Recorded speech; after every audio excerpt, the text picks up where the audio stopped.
나의 사랑하는 채 비록 헤어졌으나 어머니의 무릎 위에 앉아서 재미있게 듣던 말 그때 일을 지금도 내가 잊지 않고 기억합니다.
오늘 성경 말씀은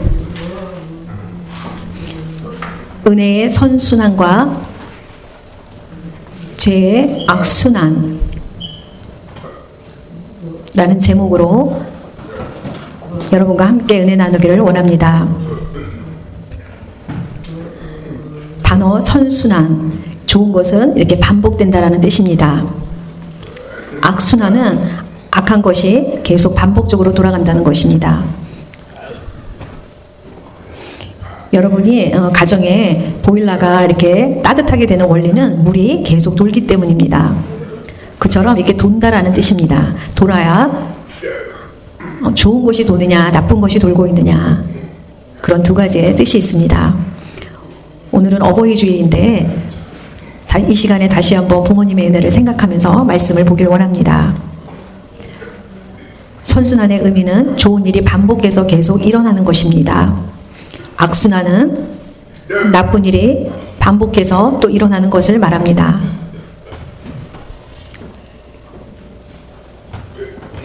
첫 번째, 죄의 악순환의 원인과 결과에 대해서 우리가 한번 생각해 보길 원합니다.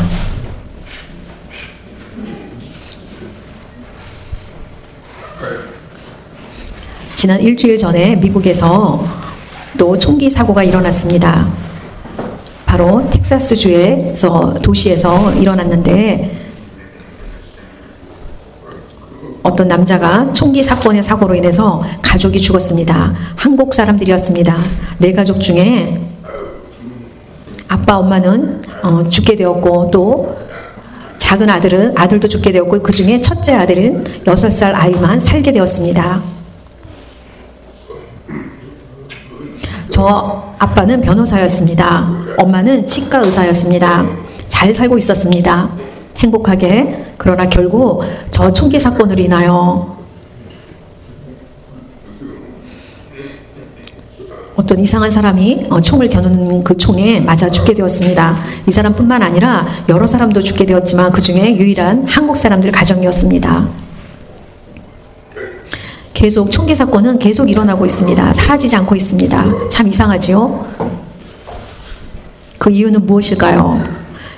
미국에서는 총을 자유롭게 소지할 수 있는 자유국가입니다. 법으로 정해져 있기 때문에 그렇습니다. 방법은 총을 소지하는 거에 더 강력한 단속이 이루어진다거나 그러면 좋을 텐데 미국 의회에서는 반대 의견이 있었습니다. 총을 우리가 모두 금지시킬 수는 없다. 미국에서는 또 강도도 많고 또 강도가 집안으로 침입했을 때 또 사람들이 다치기도 하고 신변을 보호하기 위해서 총을 또 소지하는 것이 안전하다는 결론입니다. 오히려 우리의 안전을 지키기 위하다가 또 길에서는 또 사람이 죽는 또 나쁜 병기로 사용되어지기도 합니다. 그래서 총을 살 때 그 강한 규정이 있어야 되지 않나라는 생각도 듭니다. 그런데 그런 강한 규정이 있지만 또 그 안에서는 우리가 알지 못하는 돈으로 이루어지는 불법 거래가 여전히 있기 때문에 그 돈의 작용으로 말미암아 그 강한 규제 가운데에서도 여전히 총은 판매되어지고 있는 것입니다.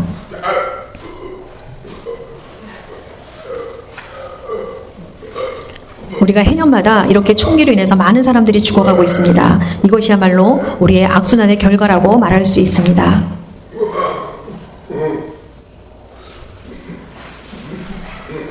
지금 저기에 있는 가족들은 하나님을 잘 믿는 사람들이었습니다. 교회도 열심히 다니는 사람이었습니다. 그런데 왜 하나님이 저들을 좀 지켜주시지 돌봐주시지 하는 우리가 물음표를 던질 수도 있습니다. 그러나 우리는 하나님의 섭리를 알 수 없습니다. 예를 들어 몇 년 전 일인데 우리나라 대한항공 칼기 비행기가 떴습니다. 한국에서 이렇게 오는데 러시아하고 부딪혀서 폭격이 일어난 사건을 혹시 여러분들 기억하십니까? 그때 미국의 무역을 위해서 방문하고 돌아오는 사람이 있었습니다. 그 사람은 정말 하나님을 또 잘 믿는 사람이었습니다. 믿음도 좋고 하나님을 경외하는 사람이었습니다.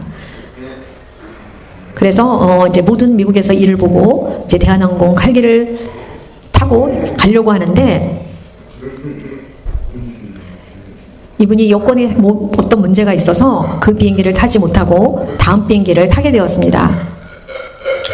나는 오늘 꼭 이 비행기를 타고 가야 되는데 그렇지만 내가 원한다고 그 비행기는 탈 수 없는 것입니다.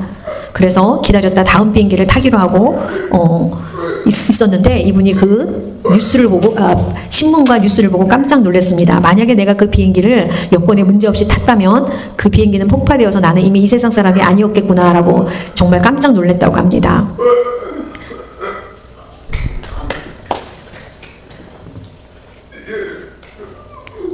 그렇지만 한 사람은 목숨을 구했고 어떻게 보면 이 사람은 하나님의 보호를 받았고 그런데 또 이 가정은 또 결국은 하나님을 잘 믿었지만 또 목숨을 잃었습니다. 우리가 생각할 때 이 두 사람을 보면 우리는 알 수 없습니다. 그거는 하나님의 주권 안에 있습니다. 우리는 거기에 어떻게 대응할 방법이 없습니다. 우리가 지금은 이해하지 못하지만 우리가 나중에 하늘나라 가면 그때 왜 이해하지 않을까라는 생각이 듭니다. 선순환은 은총을 기억하는 것입니다. 그로 인해 감사와 찬송이 일어납니다. 그러면 결과적으로 풍성한 은총이 우리를 인도하십니다. 악순환은 우리의 하나님의 은총을 망각하는 것입니다. 또 그로 인해 낳은 것은 불평과 원망이 이루어지고 그것도 속에는 징계와 채찍이 또 따라가게 됩니다. 순환이라는 것은 똑같은 말을 쓰고 있지만 선과 악이 다릅니다. 올해 출애굽 시대에는 모세가 나옵니다. 광야에 이스라엘 백성들을 애굽에서 출애굽을 시킵니다. 그리고 가나안 땅까지 가는 것을 목적으로 가고 있습니다. 그리고 한 단계 한 단계 전진하는 가운데 거기 보면 출애굽 세대, 광야 세대, 가나안 세대 이렇게 해서 구분이 되어 있습니다.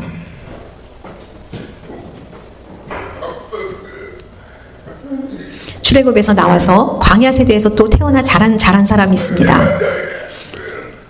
그 세대라는 것은 출애굽하기 전에 애굽에서 종살이할 때 태어난 세대, 또 그 광야에서 나와서 거기서 또 태어난 세대, 또 가나안에서 들어가서 태어난 세대, 이렇게 3세대로 나누어서 구분되어 있습니다. 출애굽에서 태어난 이 세대는 이제 애굽에서의 탈출을 해서 그 모든 그 삶 속에는 불평이 많았습니다. 출애굽 당시 때 태어난 세대들은 불평이 너무 많았습니다. 이게 뭡니까 하고 불평하고, 물이 없어서 불평하고, 먹을 것이 없어서 불평하고, 너무 뜨거워서 불평했습니다. 그리고 의식주 생활에 먹고 자는 것이 너무 불평해서 불평하는 세대였습니다. 그래서 출애굽 세대들을 잘 보면 그분들의 성품은 불평을 했습니다. 그리고 결국 가나안 땅에 들어갔는데 여호와께서 말씀하셨습니다. 모세의 후계자 여호수아와 갈렙 이 두 제자 외에는 그 모든 사람들은 광야에서 가나안에 들어가지 못하고 죽는다라고 말씀했습니다. 그래서 출애굽해서 가나안 땅 광야까지 왔지만 가나안에 들어갈 수 있는 사람은 정해져 있었습니다. 그러면 가나안 땅에 과연 누가 들어갑니까? 광야에서 태어난 세대들만 가나안 땅에 들어갈 수 있었습니다. 광야에 있을 때 우리가 받은 고통과 하나님을 부르짖고 우리가 고달파하고 하나님한테 부르짖는 그런 사람들, 그런 것을 부모로부터 우리의 출애굽하면서 우리가 얼마나 힘들었는지를 자녀들한테 전했습니다. 그래서 그 얘기를 들은 자녀들은 하나님의 인도하신가, 하나님이 우리를 어떻게 하셨는지를 잘 듣게 되었습니다. 그래서 그 자녀 세대들만 가나안 땅에 들어갈 수 있었습니다.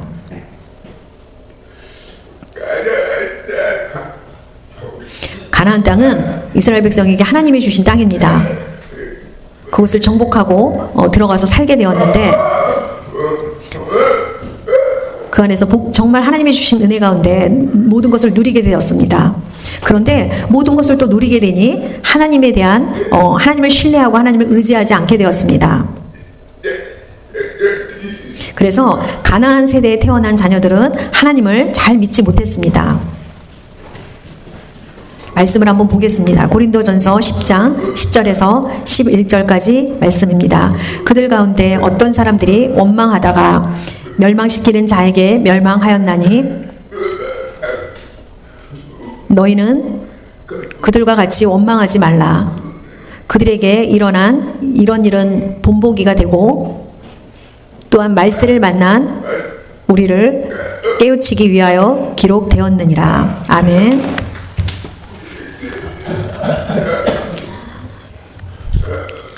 모세가 보니 불평하는 사람들의 모습입니다. 하나님은 그렇게 불평과 원망하는 사람들에게 가나안 땅에 들어가지 못하게 막으셨습니다. 그 막으신 이유가 지금 우리가 읽으신 말씀입니다.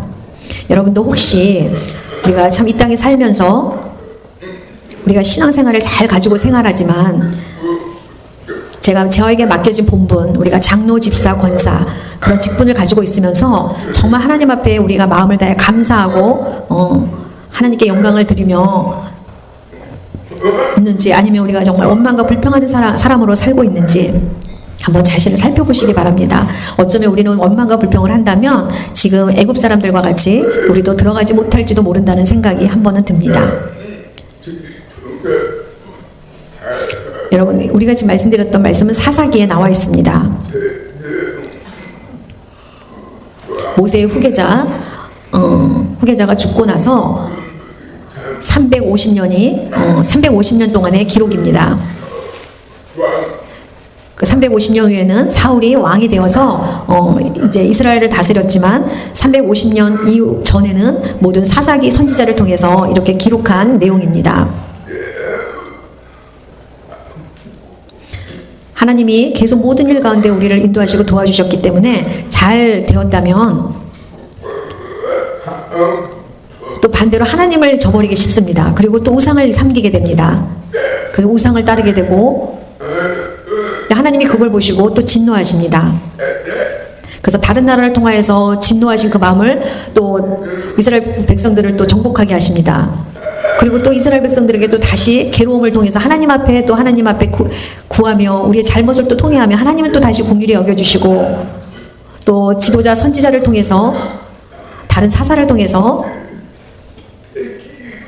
또 기드온이라든지 또 삼손이라든지 입다라든지 그런 사사를 통해서 또 하나님이 택하셔서 그 지도자를 통하여 다시 또 이스라엘 백성들을 구원하시는, 그리고 또 다시 정복한 그 멸망시키고자 하는 나라를 다시 물리쳐 주시는 그런 것을 또 반복적으로 순환하게 하십니다. 무려 7번이나. 믿음이 좋을 때는 괜찮지만 우리가 믿음에서 떠나고 우상을 섬길 때는 또 우리가 한 대 얻어맞고 다시 하나님 앞에 항복하고 하나님 우리를 또 구해주세요 하고 우리도 다시 또 믿음에서 또 떨어져서 이렇게 구원과 또 회개와 재앙과 이것을 악행을 반복하는 그런 사사기에는 계속 이런 반복적인 이야기들이 나옵니다. 미국에서 총기 사건이 계속 악순환적으로 이루어지듯이 악은 그렇게 계속 악순환으로 이어지게 되어 있습니다. 사사기 3장 7절 말씀을 보겠습니다. 이스라엘 자손이 여호와의 목전에 악을 행하여 자기들의 하나님 여호와를 잊어버리고 바알들과 아세라들을 섬긴지라. 아멘.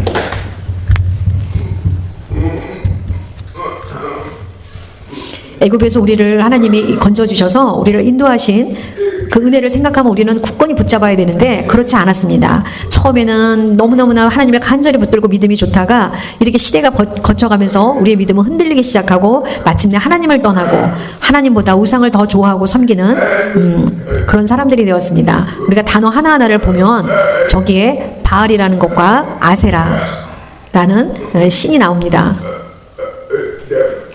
바알은 남자신입니다. 아세라는 여자신입니다. 바알신과 아세라신을 놓고 사람들은 둘이는 서로 부부와 같이 연결된 신이다라고 이렇게 생각을 했습니다. 그래서 우리가 성전에서 사람들에게 육체적으로 죄를 범하고 그랬습니다. 그리고 이 신들이 마치 기유신처럼 우리에게 비를 내려주고 기유신으로 섬겼습니다. 하나님이 보실 때는 너무나 역겨웠습니다. 이렇게 백성들이 반복적으로 하나님 앞에 계속 죄를 깨닫지 못하고 악행을 저질렀습니다. 그래서 하나님은 또 화나게 하고 또 다시 죄를 용서하고 이러면서 7번이나 반복되는 이야기가 말씀에 나옵니다.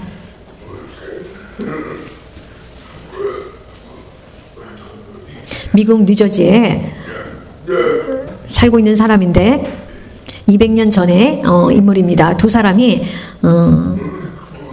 조나단 에드워드라는 사람은 아주 신앙이 좋은 믿음이 좋은 사람이었습니다. 하나님을 잘 섬겼습니다. 그리고 목사님이 되었습니다. 그리고 맥스 주커스라는 사람과 같은 이웃에 살았습니다.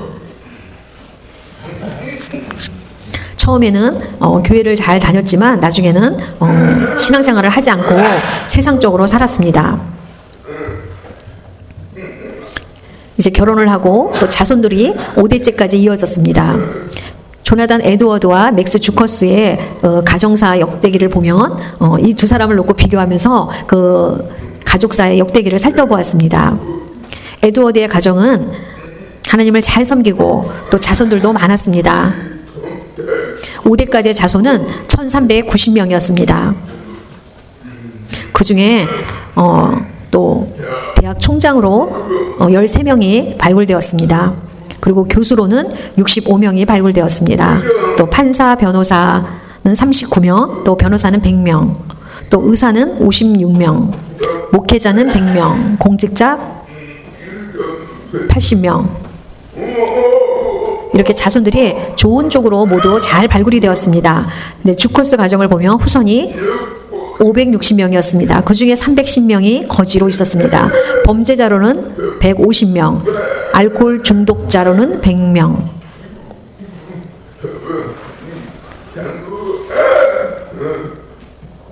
또 창녀나 문맹으로는 이렇게 그 외 등등 너무나 대조적으로 이렇게 달랐습니다. 그래서 하나님의 말씀에 잘 순종하고 하나님을 잘 믿었던 사람과 또 인간적으로 내 뜻대로 살았던 가정과 비교할 때 에드워드의 가정은 선순환이 이루어졌고 주커스의 가정은 악순환으로 이루어진 것을 이렇게 보게 됩니다.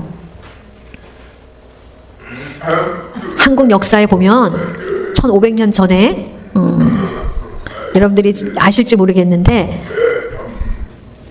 대한민국 삼국시대에 고구려, 백제, 신라 이렇게 삼국시대가 있었습니다. 삼국통일을 시킨 김유신 장군입니다.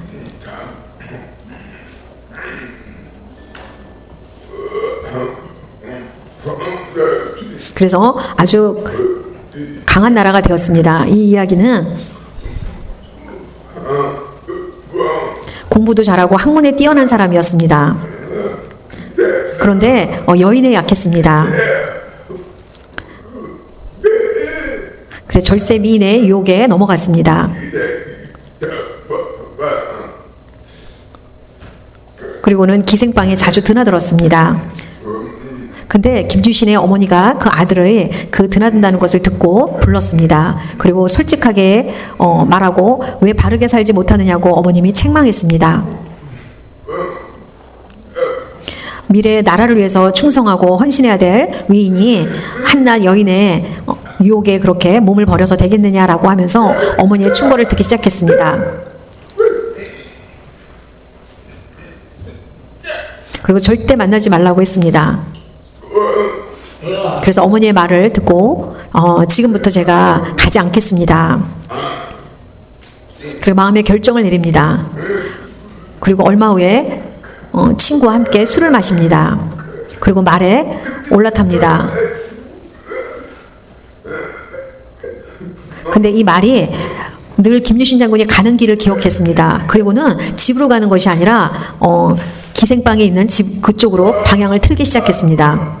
그리고는 목적지에 도달해 보서 일어나 보니 집이 아니라 다른 곳에 있었던 것입니다. 이 말도 굉장히 총명한 말이었습니다. 너무나 사랑했던 에마라고 하는 말이었습니다. 에마라고 할 정도로 사랑하는 말이었는데 그 말에 목을 쳤습니다. 그래서 이 얘기는 굉장히 유명한 얘기입니다. 왜 목을 쳤을까요? 나는 다시는 이곳에 발을 들이지 않겠다라고 내 마음은 결정을 했는데 나를 충성하던 그 말은 내가 아끼던 그 말은 그곳을 알고 주인의 충성된 말이었으므로 그 가는 길을 알고 그곳에 내려줬던 것입니다. 그래서 이 일화가 김신의 유명한 일화가 되었다고 합니다. 그런데 그것을 용납하지 않고 사랑하는 말의 목을 쳐서 죽였다라는 일화가 유명해졌습니다. 여러분, 우리가 말로는 결심하기 잘할 수 있지만 우리의 마음을 결심한다는 것은 쉬운 일이 아닙니다. 때로는 저렇게 단칼에 우리가 무언가를 결정하고 내리쳐야 되는 그 극단의 조치를 취해야 되는 상황도 우리에게 있을 수 있습니다.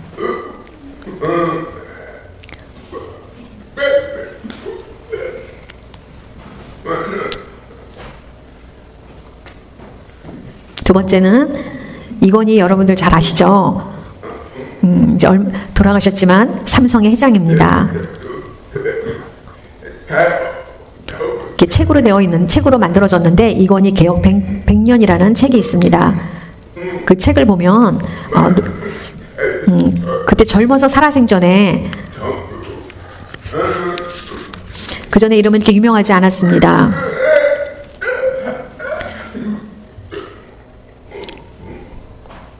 대기업이라는 삼성을 일으켜놓고 이제 유명한 사람이 되었습니다. 어느 날 3,000명이라는 사람을 지금이 아닌 현 세대가 아니라 그 예전에 3,000명이라는 사람을 광장에 모이게 했습니다. 그리고 우리가 만든 물건, 불량품을 잘못된 거 핸드폰이나 가전이나 그 모든 것의 종류대로 불량품을 가져오게 했습니다. 그랬더니 모았더니 엄청나게 쌓였습니다. 그리고는 본인이 직접 큰 해머를 가지고 그 불량품을 향해서 사람들이 3,000명이 보는 앞에서 그 물건들을 해머로 내리치기 시작했습니다. 근데 그것은 모두 우리가 만든 물건들입니다. 그래서 아깝지만 조금만 손보면 되는데 아까운데 하지만 그 모든 것을 다 산산조각이 되었습니다. 그걸 돈으로 환산하면 한 500억 정도의 손실이 되는 물건이었습니다. 그거를 단번에 해머로 내리치기 시작했습니다. 그리고 거기서 그 광경을 보던 모든 사람들이 얼굴이 하얗게 질려 아연실색이 되었습니다. 여러분들, 앞으로 이런 일이 다시 일어나지 않도록 불량품이 나오지 않게 하십시오 라고 말했습니다. 그 보는 앞에서 그것이 큰 반성의 기회가 돼서 그 이후로부터는 잘못된 물건이 없이 정말 완벽한 물건을 만들어냈다라고 했습니다. 우리가 조금의 잘못된 것을 허용하고 괜찮아, 조금 손보면 돼, 이것이 아니라 우리는 때로는 잘못된 것을 과감하게 버리고 내쳐야 되는 결단이 필요합니다. 그럴 때 우리는 깨끗할 때 하나님이 우리를 사용하실 수 있습니다. 마태복음 5장 7절 말씀을 보겠습니다. 만일 내 오른 눈이 너를 실족하게 하거든 떼어내 버려라. 내 백체 중 하나가 없어지고 온몸이 지옥에 던져지지 않는 것이 유익하며. 아멘. 예수님 말씀입니다.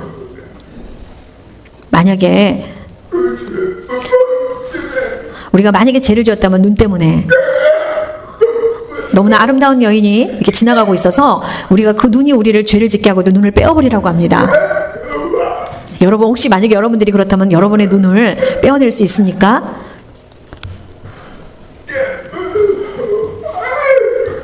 예수님이 어떻게 저런 말을 하지라고 우리가 그렇게 말할 수 있지만, 이와 같이 우리가 눈을 소중히 여기는 것처럼, 우리의 몸을 정말 하나님도 우리를 소중히 여기는 것처럼 우리가 지옥에 가는 것보다 우리가 하나를 버리고라도 천국에 가는 것이 더 귀하다라고 생각하는 것만큼의 비유를 말씀하신 겁니다. 죄를 우리가 강하게 끊어내야 된다는 것을 예외적으로 말씀하신 것입니다.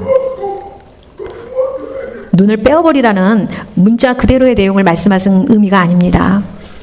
두 번째, 악순환을 선순환으로 바꾸는 비결 대해서 우리가 한번 말씀을 나눠보겠습니다. 우리가 악순환을 선순환으로 바꿀 수 있을까? 그건 어렵다라고 여러분이 생각할지 모르지만 가능합니다. 끊을 때 선순환으로 갈 수 있습니다. 어떻게 하면 우리가 그 악순환을 끊어버리고 선순환으로 갈 수 있을까?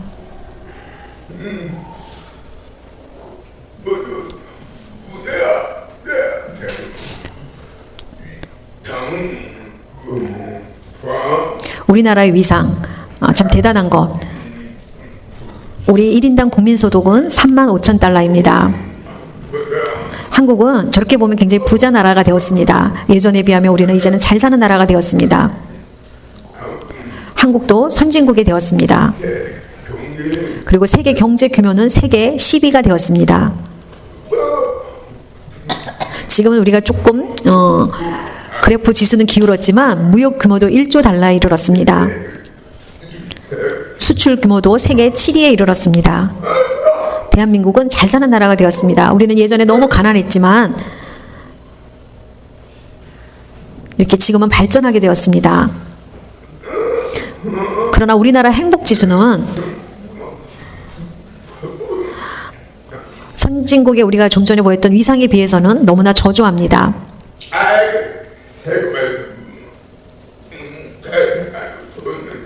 잘 사는 나라 선진국 나라 중 안에 경제협력개발기구 38개국이라는 나라가 있습니다. 그 중에 우리나라의 행복지수는 35위밖에 되지 않았습니다.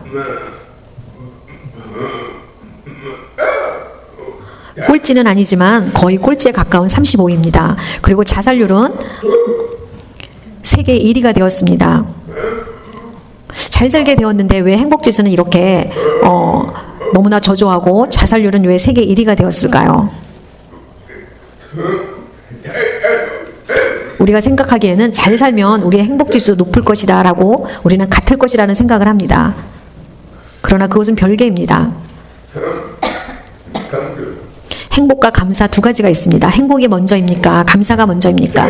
예를 들면 계란이 먼저입니까? 닭이 먼저입니까? 그거와 같은 것입니다.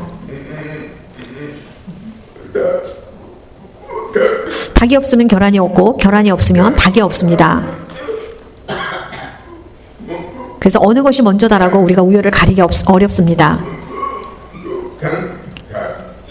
성경적으로 말하면, 성경적인 위치에서 말하면 닭이 먼저일 것입니다. 계란을 하나님이 먼저 창조하시지 않으셨습니다. 그리고 닭을 통해서 알을 낳게 되었습니다. 마찬가지로 행복이 먼저일 수는 없습니다. 감사가 먼저입니다.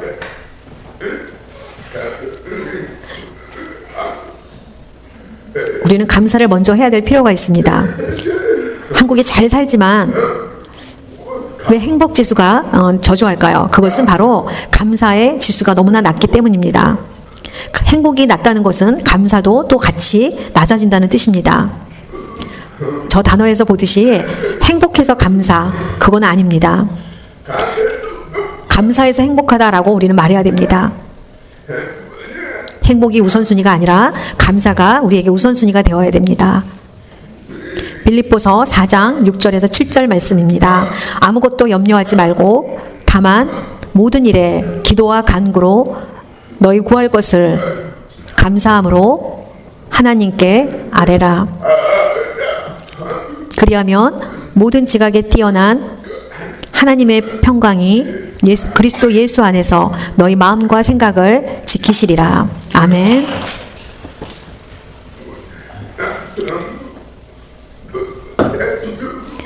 여러분, 사람들이 생각할 때 우리가 필요한 것과 하나님 필요한 거, 우리의 욕구, 그 모든 것에 앞서서 우리는 먼저 감사함으로, 모든 것을 하나님 앞에 감사함으로 아뢰야 됩니다. 그 감사함이 하나님께서 우리에게 원하는 것을 이루어 주십니다. 제가 원하는 것이 있어요. 필요한 것이 있어요. 그런 것은 우리가 하나님을 기쁘게 하는 우선순위가 아닙니다. 세 번째, 선순환의 은혜와 축복.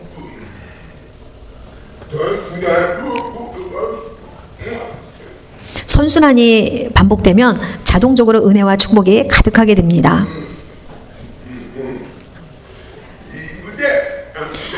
일본 사람과 한국 사람을 좀 이렇게 비교해 보았습니다.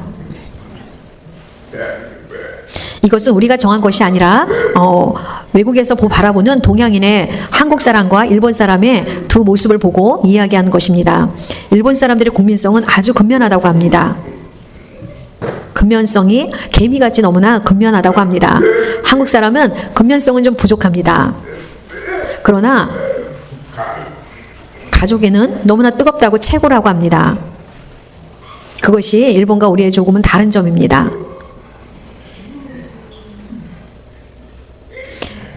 일본 사람들은 너무나 성실하기 때문에 또 상대적으로 가정에 소홀할 수 있습니다.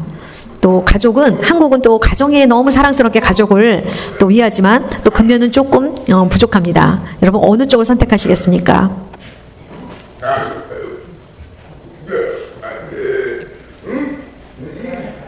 한국 문화는 이렇게 3대로 이렇게 잘 이어져 있기 때문에 한국만큼 이렇게 3대로 잘 이어져서 사랑하고 잘 지내는 그런 나라는 좀 드물다는 생각이 듭니다.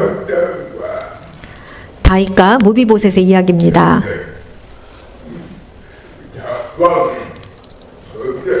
다윗 왕이 젊어서 많은 고생을 했습니다.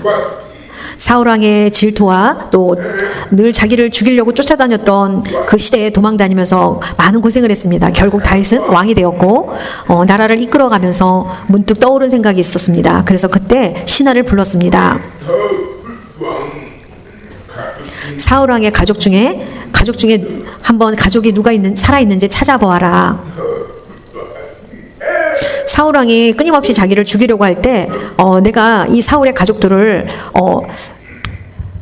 남겨두지 말아야지 하고 할 수 있지만 친구의 요나단 때문에 그 우정 때문에 요나단이 나를 아끼고 나를 지켜줬던 것처럼 그 요나단의 그 우정에 져버리지 않았습니다. 그래서 사울과 아들은 죽었지만 마지막 하나 살아있는 사람이 있었습니다. 바로 무비보셋입니다.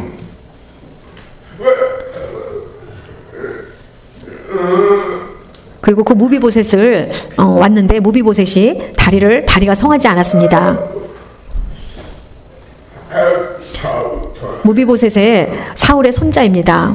그 사울은 전쟁에서 죽고 유모가 무비보셋을 업고 두려워서 도망가고 있었습니다. 그래서 도망가다가 아이를 떨어뜨렸습니다. 그래서 무비보셋이 하체의 척추가 다치게 되었습니다. 그래서 잘 걷지 못하고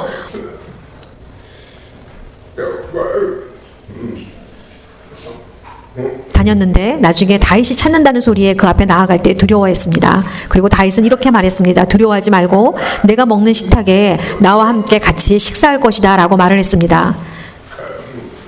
왜 그렇게 했을까요? 그 은혜를 잊지 않았던 것입니다. 요나단의 은혜를 잊지 않고 무비보셋을 지키며 사랑해 주었습니다. 그리고는 사울의 땅이었던 모든 것들을 다 무비보셋에게 그대로 돌려주었습니다.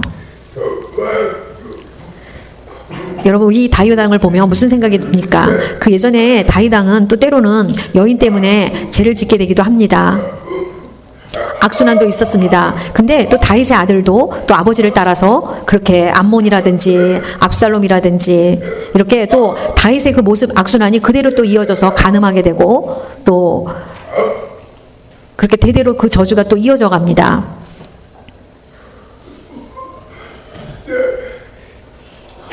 그리고 다윗의 충신이었던 하나님을 경외하고 잘 믿었던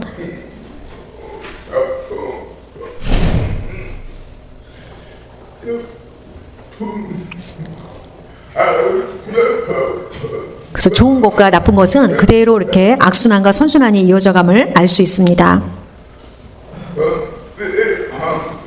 사무엘하 9장 1절 말씀에 이렇게 있습니다. 다윗이 이르되 사울의 집에 아직도 남은 사람이 있느냐? 내가 요나단으로 말미암아 그 사람에게 은총을 베풀리라 하니라. 아멘.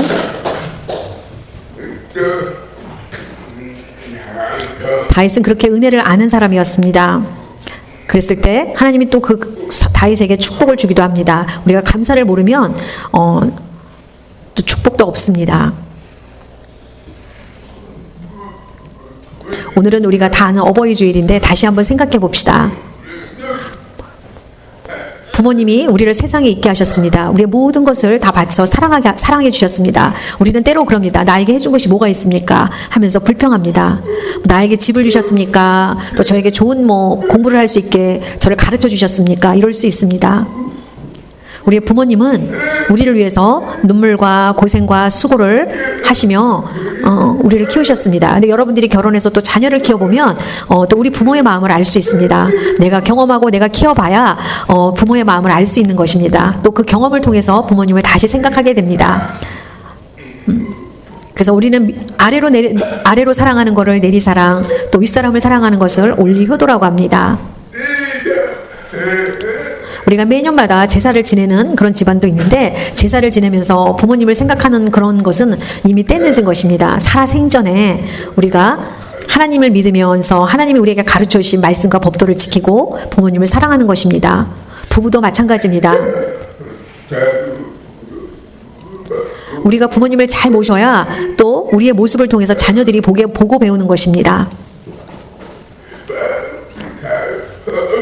말씀으로 자녀를 키우기도 하지만 우리의 행동과 성품을 통해서 더 빨리 학습되어지게 되어 있습니다. 그래서 우리의 행동을 조심하고 우리가 바로 해야 됩니다. 우리는 가끔씩 부부가 다툼을 합니다. 그래서 우리는 결혼을 잘못한 것 같아, 잘못 만난 것 같고 결혼한 걸 후회하고 안 만났으면 좋을 뻔했어 라고 자녀들이 보는 앞에서 우리는 그런 얘기를 할 때가 있습니다. 아이들이 그 얘기를 듣는다면 어떻게 될까요?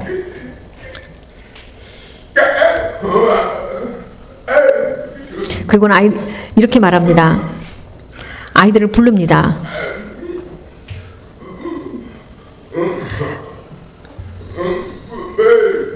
그리고는 아이가 엄마 아버지를 이렇게 부르면서 이렇게 말합니다.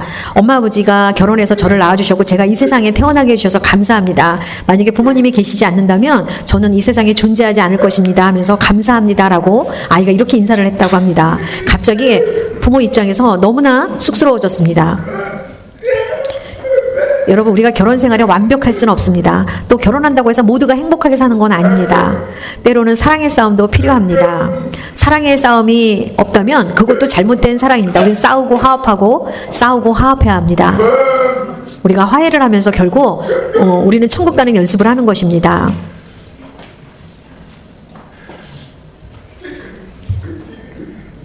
그 치킨집 일화 이야기가 있습니다. 치킨집 가게에서 어떤 아이가 두 명의 아이가 남매가 있었습니다. 이렇게 걸어 들어오고 있었습니다. 치킨 튀기는 그 모습을 보면서 너무나 먹고 싶었습니다. 근데 돈이 없었습니다. 아마 가난했던 모양입니다. 먹고 싶은데 돈이 없으니 그래 치킨집 사장님이 그 모습을 보게 됐습니다. 그리고 문을 열고 들어오라고 했습니다. 저 왜 나를 들어오라고 하지? 그리고 거기 자리에 앉겠습니다. 그리고 치킨을 튀겨서 테이블에 내주면서 먹으라고 이렇게 주었습니다. 마음씨 좋은 주인이었나 봅니다. 그리고 다음에 또 먹고 싶으면 또 와도 된다라고 말했습니다.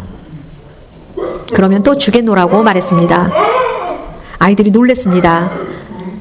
시간이 흘러 이 집이 그 이야기가 소문이 되었고 좋은 착한 사장님의 집으로 소문이 나게 되었습니다. 그리고는 그 이후로부터는 장사가 잘 되었습니다. 근데 이 사장님은 결혼을 하지 않은 총각이었습니다. 그래서 결혼도 잘하게 되었고 또 돈도 많이 벌게 되었습니다. 만약에 이 아이들이 내 자녀도 아닌데 나하고 상관이 없는데 라고 했다면 아마 이렇게 장사가 잘 되었을까라는 생각도 해봅니다.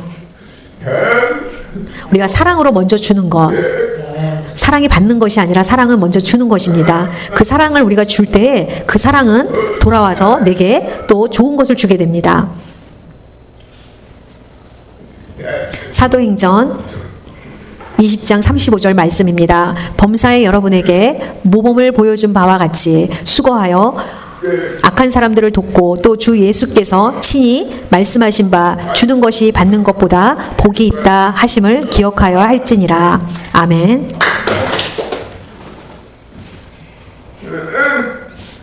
여러분, 우리가 생각할 때는 받는 것이 더 좋다고 생각하죠. 그러나 우리가 잘 주는 것이 줄 때 우리가 또 그것이 심는 대로 거두는 것처럼 좋은 선순환이 계속 일어나는 것입니다. 우리가 굳은 마음으로 우리 손에 쥐고 있다면 그것은 선순환을 일으킬 수 없습니다. 지난번에도 한번 이 얘기를 한 것 같아요. 7년 전에 소방관이 인터넷에 올린 스토리가 있습니다. 미국에 화재가 났을 때 소방관 2명이 밤새도록 그 불을 방화를 하는데 끄느라고 너무나 지쳐 있었습니다. 무려 12시간 동안 일을 하느라고 아무것도 먹지 못했습니다. 목도 마르고 배도 고팠습니다. 그래서 너무 목이 말라서 카페에 가서 간단하게 빵과 음료를 주문했습니다.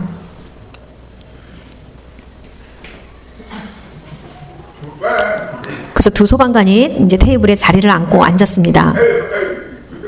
저분은 알바로 일을 하는 24살의 아가씨였습니다.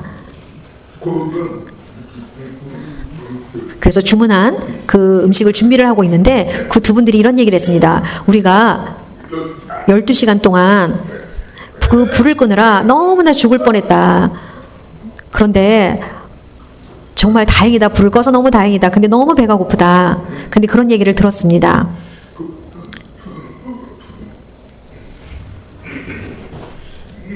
이렇게 주문했습니다. 소방관들이 이 식당에서 가장 큰 커피를 주세요.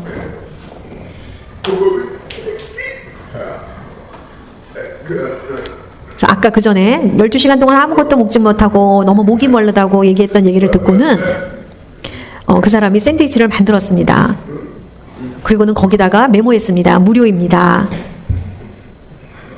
드리고 싶습니다. 라고 이렇게 말했습니다. 너무 수고를 많이 하셨고 고생하셨습니다. 감사합니다. 그래서 작지만 제가 대접하고 싶습니다. 라고 하면서 무료입니다. 라고 그렇게 간단하게 메모를 해서 드렸습니다.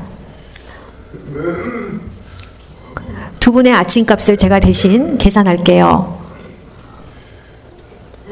모두가 도망쳐 나오는 곳으로 뛰어들어가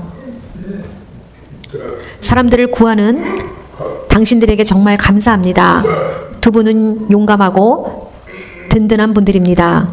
오늘은 푹 쉬세요라고 이렇게 메모를 해서 이렇게 그 두 분께 적어드렸습니다. 이 소방관이 이 메모의 편지를 보고 정말 눈물이 글썽글썽하면서 감동을 받았습니다. 우리 두 사람을 위해서 감사와 수고를 아끼지 않았다라고 하면 격려의 편지를 보면서 너무나 힘을 얻었습니다. 그리고 이 내용을 인터넷에 올렸습니다. 미국의 모든 사람들이 이 글을 보게 되었습니다. 그리고는 어떻게 되었을까요? 그래서 그 편지 내용을 썼던 그 커피숍 안에는 사람들이 어디 있는지 사진을 찍고 그리고 인터넷에 올려주기 시작했습니다. 모두가 다 감동을 받았습니다. 그리고 이곳에 방문하게 되면 맛있는 커피도 사드시고 그분에게 많은 팁도 주세요 라고 이렇게 글을 올렸다는 이야기입니다. 이 한 사람의 편지와 글이 너무나 많은 감동을 전해주게 되었고 또 많은 기부가 이루어졌습니다.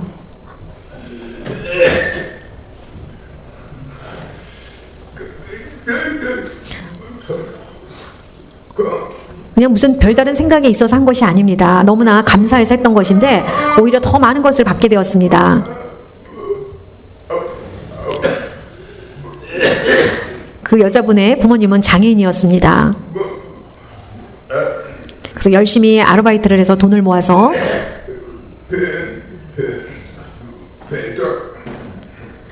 휠체어를 이렇게 실을 수 있는 밴을 사기를 원했습니다. 그런데 그거를 살 수 있도록 8,200불이라는 돈을 모두 다 돈을 모아서 이분께 기부를 했는데 그 돈은 우리나라로 하면 1억이라는 돈입니다. 하루에 그렇게 돈을 기부를 받았습니다.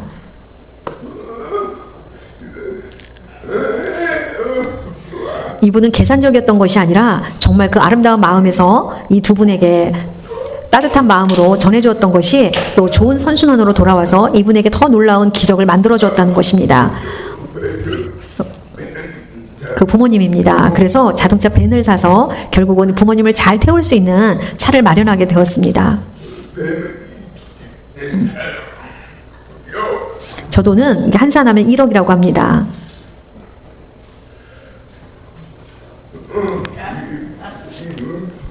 여러분 저거를 우리는 돈이라고 말합니다. 돈은 돌고 돈다는 뜻입니다. 돌아 돈이라고 합니다. 그래서 가지고 있으면 부자가 안 됩니다. 돈은 돌려야 됩니다. 그래야 부자가 됩니다.